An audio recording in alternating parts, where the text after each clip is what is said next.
Olá, gente, tudo bem? Meu nome é Bianca, a minha dupla é o Rafael, e a gente vai falar das bactérias do gênero Desulfovibrio sp. Bom, vamos falar um pouco agora. Passa o slide.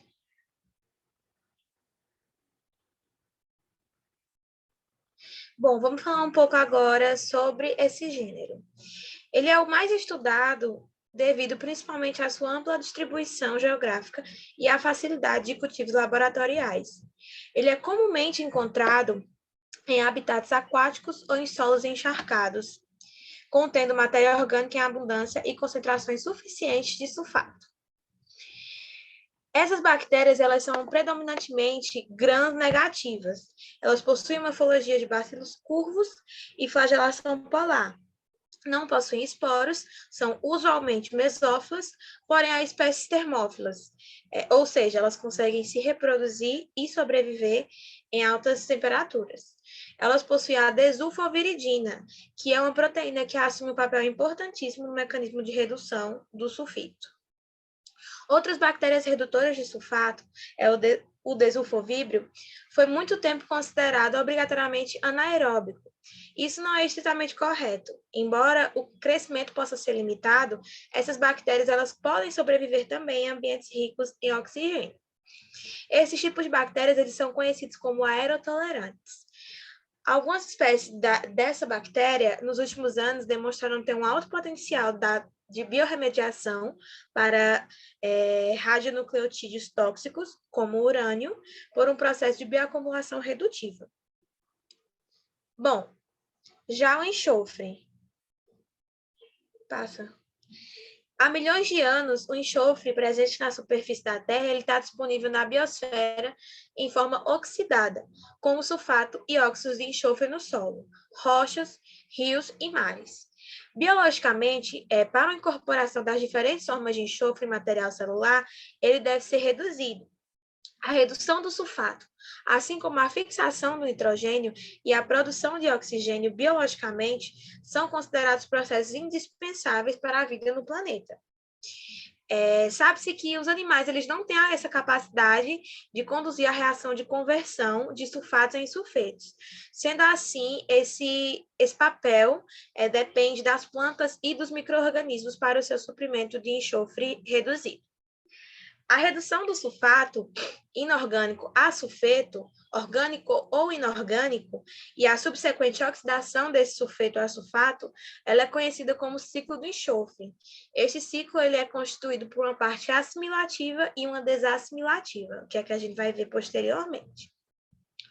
As plantas, os fungos e algumas espécies de bactéria, elas usam o sulfato como a sua única fonte de enxofre e, para tanto, reduzem o átomo de enxofre do maior estado de oxidação para o menor reduzido. Para o mais reduzido, desculpa. Esse processo é dito redução assimilativa do sulfato, assim chamado, pois o enxofre ele é assimilado. Isto é, ele é incorporado nos organismos em aminoácidos, que é a cisteína e a metionina, e vitaminas, tiamina, biotina e ácido patotênico, que são constituintes de proteínas e coenzimas, respectivamente. As bactérias redutoras do sulfato, eles realizam tanto a redução assimilativa como a redução desassimilativa. E nessa redução desassimilativa, o íon do sulfato ele age como agente oxidante para a assimilação da matéria orgânica, como ocorre o oxigênio na respiração aeróbica. De modo que somente uma pequena quantidade de enxofre é assimilada pelo organismo, sendo sua grande maioria ela liberada no ambiente como íon de sulfeto, normalmente convertido a H2S, livre e em meio aquoso. Esse processo ele também é denominado como a respiração do sulfato, que agora a gente vai falar sobre o ciclo do enxofre. O enxofre ele apresenta um ciclo que passa entre o ar e os sedimentos, sendo que existe um grande depósito na costa terrestre e nos sedimentos e um depósito menor na atmosfera. O enxofre é um elemento relativamente abundante na costa terrestre, ocorrendo principalmente na forma de sulfatos solúveis. Grande parte dos reservatórios de enxofre inerte está em rochas sulfurosas, depósito de de elementos sulfurosos e combustíveis fósseis. As atividades do homem têm mobilizado parte desse reservatório inerte, obtendo dessa forma desagradáveis consequências, como a poluição. Por fim, alguns depósitos de elementos sulfurosos e alguns minérios de sulfeto podem ser de origem biogênica. O enxofre pode ser adicionado também na ecosfera, na forma reduzida, H2S, como resultado da atividade vulcânica e do metabolismo microbiano. O enxofre ele pode ser encontrado também em diversos estados de oxidação, nos compostos orgânicos e inorgânicos. Os micro-organismos ele catalisam a oxidação e redução das diferentes formas de enxofre, estabelecendo desse modo um ciclo. O enxofre é um componente essencial do sistema de vida, estando contido em diversos aminoácidos na forma de grupo do sulfidrila e além de ser um componente essencial de várias coenzimas. Em resumo, pode-se afirmar que o ciclo do enxofre ocorre da seguinte sequência. Como o enxofre, na sua forma elementar, ela não pode ser utilizada por organismos superiores, para que sua assimilação se torne possível, é necessário que os micro-organismos oxidem a sulfoelementar a sulfatos. Nesse processo, podem participar bactérias fotopigmentadas dos gêneros Chlorobium e Pelodictyon. Porém, as mais ativas nesse processo são